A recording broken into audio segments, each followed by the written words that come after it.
প্রত্যেকটা আদম সন্তান ভুল করবে। আদম আলাইহিস সালাম তিনি ভুল করেছিলেন।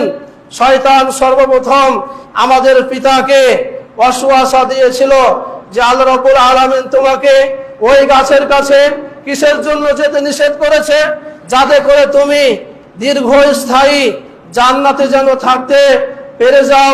এটা আল্লাহ রাব্বুল আলামিন চাই না। তুমি ওই গাছের নিকটে যাও এবং সেই গাছের ফল ভক্ষণ করো, তাহলে তুমি চিরস্থায়ী জান্নাতে থাকতে পারবে।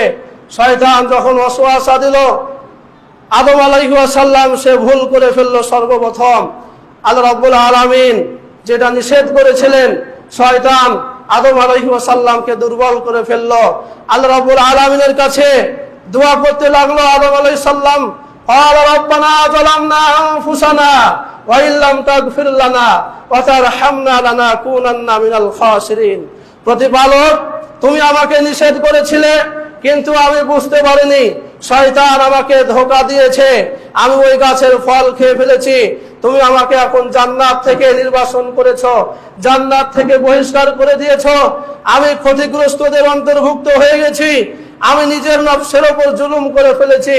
তুমি আমাকে ক্ষমা করে দাও, তুমি আমাদেরকে ক্ষমা করে দাও।